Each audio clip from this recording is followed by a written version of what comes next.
Maalaga ka sa helmet, pero napapansin mo na nagtutuklap at kumukupas na ang helmet mo. Ang video na to ay para sa iyo, idol. Inagahan ko pala pumunta dito sa Cainta Office, Tagumpay Center upang magpapalit ng helmet sa kadahilan ng kumukupas na ito at natutuklap pusa. Mapapalitan kaya ang helmet ko ng bago nang walang nilalabas na pera? Kapag mag-change sa helmet na tayo, hindi na doon sa loob. So pag galing ka doon sa may Katagumpay Arc, dito na tayo pupunta para sa change helmet natin.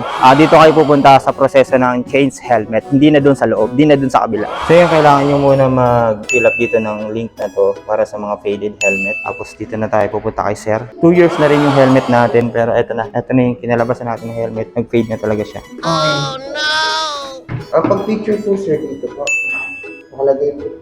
Ito po yung buong edit po, ang topic ko lang. Picture. Ay, hindi na po. Sir, ang tanong lang ng mga viewers ko syempre, sir, may bayad ba to, sir? Wala po. Wala, sir. Bali, sir, ano yung pinaka-proseso talaga ng faded? Kapag nagbabakbak po talaga yung helmet mismo natatanggal yung pilit. Bawal po yung ano mismo. Yung sa pilit na tinatanggal mismo nila ito. Okay, sige. Katulad nung parang nilihan, no, sir? Bawal yun. Bawal yun. Ano, sir? Di nyo natatanggapin. Pag ganun, sir, di natatanggapin, no, sir? Depende kung ano. Yung lahat talaga nilihan nila ito. Ang inaan lang naman namin kasi natural na bakbak talaga. Natural talaga siya. Yung mga idol, kailangan talaga yung ultimong nagpapakpak to. So, huwag natin siyang pipiliting babakbakin para papapalitan agad yung ating helmet. Eto, maalaga naman tayo sa helmet. Mabot pa ng 2 years. Higit. Much later. Hindi muna po ang helmet. Okay.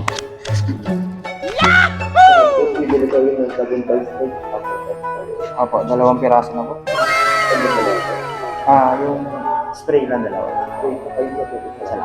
Yung mga idol, ito na, may bago na tayong helmet. So, brand new na ulit. Tapos, pogi points to pag sa mga pasahero natin. Pag nakita tayong sobrang linis, pati sa helmet, ayun, andyan may tatawag yung pinaka-tip natin. Na-experience ko yun. Pag mabango lagi yung helmet natin, kaya mag-a-avail na rin tayo ng body spray para sa ating helmet. Meron na rin siya ICC. Okay. Pero ito, tanong ko lang, sir, may size ba ito? Wala na.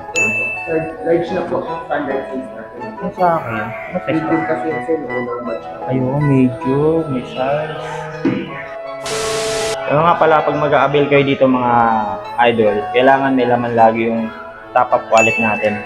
Para kasi doon lagi yung kinakaltas, walang ano dito, walang Gcash, walang cash. Dapat doon i-deduct lagi sa credit wallet natin. So yun lang, para iwas sa bala, hindi ka na, pagpunta mo dito, dapat may laman na agad yung credit wallet mo. So hindi ka maabala, hindi ka maghanap. Simple lang, napaka-basic, di ba? Scan, then punta ka dito, then makita mo yung faded, konting fill up lang. Then may bago ka na uling helmet, may bago na tayong helmet.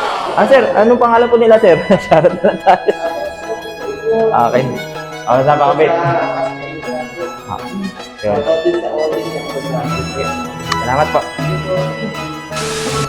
From faded, ito na, brand new na yung ating helmet. So, pogi points na naman tayo sa mga tip, mga CS natin kasi pag looking good tayo, mas maganda yung tip na bigayin sa ating mga pasero. Yun lang.